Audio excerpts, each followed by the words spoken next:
Hello, my dear friends. Assalamu alaikum. How are you all? I hope you're fine, all of you. मुस्कान वाला है from Hala Montessori. आज की video का हमारा topic है how we learn English new words. ठीक है, हम इंग्लिश के न्यू वर्ड्स किस तरह इजीली याद रख सकते हैं. ठीक है, बिकॉज इंग्लिश के अनकाउंटेबल वर्ड्स हैं जिन्हें हमें लर्न करना बहुत ज़्यादा इंपॉर्टेंट है.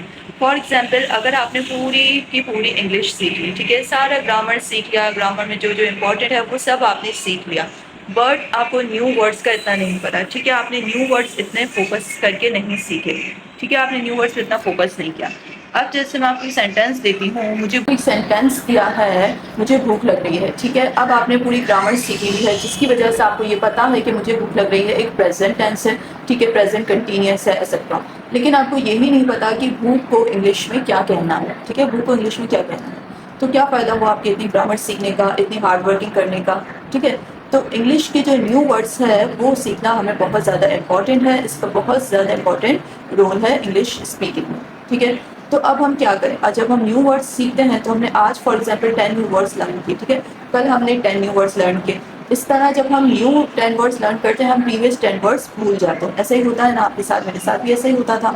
तो अब ऐसी कौन सी ट्रिक है जिससे हम फॉलो करें ताकि हमें कोई भी वर्ड ना भूलें, हम हमेशा वो वर्ड याद रख सकें. ठीक है, तो आज मैं आपको वही 3 इम्पॉर्टेंट ट्रिक्स बताने वाली हूँ जिसकी हेल्प से हम वो वर्ड्स कभी भी नहीं भूलेंगे.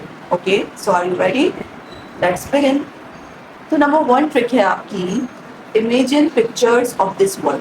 जो भी वर्ड आप न्यू पिक करते हैं, ठीक है, जो भी वर्ड आप न्यू पिक करते हैं उसकी आपने उर्दू मीनिंग उस वक्त तो देख ली. ठीक है, बस एक बार आपने उसकी उर्दू मीनिंग देख ली, देन आप उसकी एक पिक्चर इमेजिन कर लें अपने माइंड में. जैसे कि आपने देखा होगा छोटे बच्चे होते हैं बिल्कुल छोटे. ठीक है, उन्हें ना एप्पल लिखना आता है और ना ही उर्दू में उन्हें सेब लिखना आता है. ठीक है, वो सिर्फ with the help of sounds पढ़ते हैं.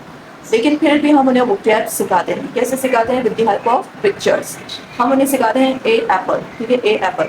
अब ए एप्पल में ना हम उन्हें एप्पल की स्पेलिंग लर्न करवाते हैं और ना ही हम उर्दू में उन्हें सेब लिखना सिखाते हैं, या ना ही हम उन्हें बार बार ये कहते हैं बेटा एप्पल मीन्स सेब, एप्पल मीन्स सेब्स. नो, जस्ट ए एप्पल, ब बॉल, ख कैट, लाइक दैट. तो वो बच्चे पिक्चर्स की हेल्प से उन्हें ईजिली याद हो जाता है कि अगर एप्पल आएगा तो हमें ए लिखना है. ठीक है, बिगनिंग साउंड. अगर बॉल आएगा तो हमें ब लिखना है, बिगनिंग साउंड. राइट. उनकी बुक्स में भी ज़्यादातर सिर्फ पिक्चर्स और साउंड्स होते हैं. क्यों? क्योंकि with the help of pictures जो हम याद करते हैं वो चीज़ हमें हमेशा याद रहती है. ठीक है, तो आपको भी नंबर 1 ट्रिक यही है आपकी, imagine picture of this word. कोई भी न्यू वर्ड जो आप याद कर रहे हैं उसकी पिक्चर आप अपने माइंड में कैप्चर कर लें. ठीक है, जैसे कि आपने न्यू वर्ड सीखा सैड. सैड मीन्स उदास. आपने एक बार तो उर्दू पढ़ ली. ठीक है, सैड मीन्स उदास. अब फ़ौरन से आपने एक पिक्चर इमेजिन कर ली कि जैसे आप उदास हैं तो आप कैसे होते हैं. ठीक है, तो आप उदास है तो आप अपनी जो भी उदासी की पिक्चर है वो अपने माइंड में कैप्चर कर लें और उसे कैप्चर कर लें और उसके साथ एक वर्ड याद कर लें, सैड. ठीक है, जब आप ये पिक्चर और ये वर्ड याद कर लेंगे सैड, तो जब भी कोई भी सैड होगा, कोई भी सैड होगा, आपको फ़ौरन से अपनी पिक्चर याद आएगी कि मैं सैड थी. ठीक है, तो मैंने क्या कहा था, सैड. तो आपको फ़ौरन से उसके लिए भी, सामने वाले के लिए भी वो वर्ड याद आ जाएगा कि अगर वो उदास है it's mean she is sad और he is sad. I hope is clear to all of you. Like एक और एग्जाम्पल ले रहे हैं, इरिटेट. ठीक है, इरिटेट का उर्दू मीनिंग आपको नहीं पता, इट्स ओके. आपने एक बार उर्दू मीनिंग पढ़ी फिर भूल गए. ठीक है, मैं भी भूल गई, समझो. इरिटेट की उर्दू मीनिंग हमें नहीं पता, हम भूल गए, लेकिन हम उसकी पिक्चर से फ़ौरन से याद कर सकते हैं कि इरिटेट के मीन्स क्या है. इरिटेट के मीन्स है कोई ऐसी बात जो आपके लिए नापसंदीदा हो. ठीक है, कोई ऐसी चीज़ जो आपके लिए नापसंदीदा हो तो आप उसे देखकर इरिटेट हो जाते हैं. ठीक है, आपको अच्छा नहीं लगता तो उसे हम क्या कहेंगे, इरिटेट होना. ठीक है, तो इसी तरह आप जब वो कंडीशन अपने माइंड में लाएंगे तो आपको फ़ौरन से उस कंडीशन पर ये वर्ड याद आ जाएगा कि जब भी ऐसी कंडीशन होगी तो कौन सा वर्ड यूज़ होगा, इरिटेट. अगर कोई और परेशान है, किसी कोई और चीज़ से किसी को उलझन होती है, किसी को कोई चीज़ पसंद नहीं है तो आपको याद आ जाएगा शी इज़ इरिटेटिंग. ठीक है, अगर आपके साथ ये कंडीशन होती है तो आपको भी याद आ जाएगा I am irritating. I really hope you understand. Okay, तो फर्स्ट स्टेप आपका यही है. जब हम बड़ी क्लास में होते हैं, ठीक है, लेंथी लेंथी क्वेश्चंस होते हैं, तो मैं लेंथी क्वेश्चंस को लर्न करने के लिए भी यही ट्रिक फॉलो करती थी. ठीक है, जो भी लेंथी क्वेश्चन है आप उसकी एक फिल्म, एक लाइक पिक्चर अपने माइंड में इमेजिन करें. ठीक है, देन उस इमेजिनेशन से, उसी इमेजिनेशन से आपको वो क्वेश्चन भी याद हो जाएगा. तो इंग्लिश के वर्ड्स भी हमें with the help of imagination of pictures learn करें. Okay, first step I hope clear हो चुका है। चलते हैं सेकंड स्टेप की तरफ।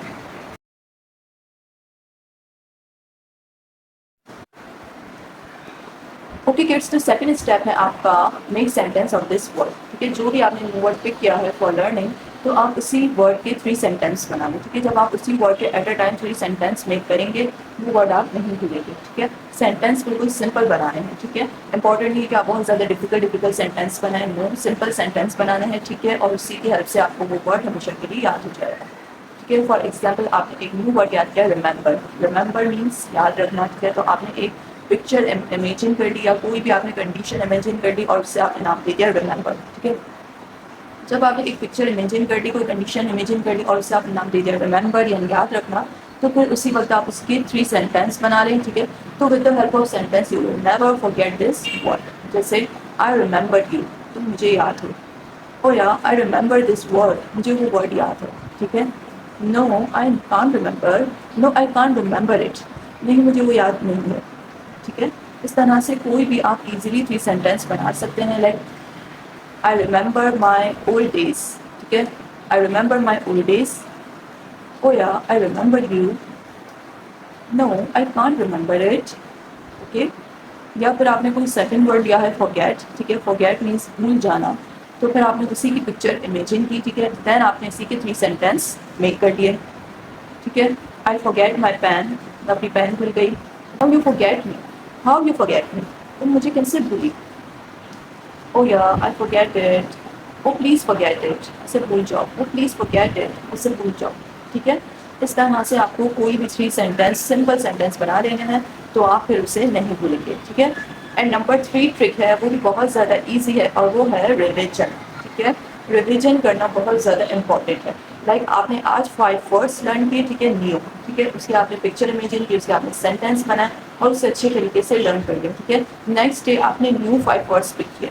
जब आपने next day new 5 word pick किए, तो आपको इम्पॉर्टेंट है कि आप वो प्रीवियस 5 वर्ड्स को भी रिवाइज करें। ठीक है, रिविजन इज़ वेरी इंपॉर्टेंट। जब आप वो प्रीवियस 5 वर्ड्स पे रिवाइज करेंगे, तो आप कभी भी नहीं भूलेंगे। ठीक है, जैसे कि हम अपने घर की डस्टिंग करते हैं। ठीक है, अगर हम डेली डस्टिंग करते हैं तो वहाँ पर मिट्टी नहीं आती, जबकि हम कभी कभी डस्टिंग करेंगे तो फिर हमें प्रॉब्लम होगी, राइट। तो इसी तरह आपको डेली रिविजन करते रहना है ताकि आपको प्रॉब्लम ना हो। तो आई रियली होप आपको तीनों स्टेप अच्छे से क्लियर आउट हो चुके होंगे। इन तीनों स्टेप्स को फॉलो करते हुए आपको कभी भी इंग्लिश वर्ड्स को लर्न करने में प्रॉब्लम नहीं होगी। ठीक है, नंबर 1 स्टेप था imagine picture of this word. Second step, make sentences of this word, 3 or 4, it's up to you. And last steps, revision. Revision is very important, okay? So I really hope you understand what I want to share with you. Okay, I really hope this video will be beneficial for you. Thank you so much. Allah Hafiz. Take care. Stay connected.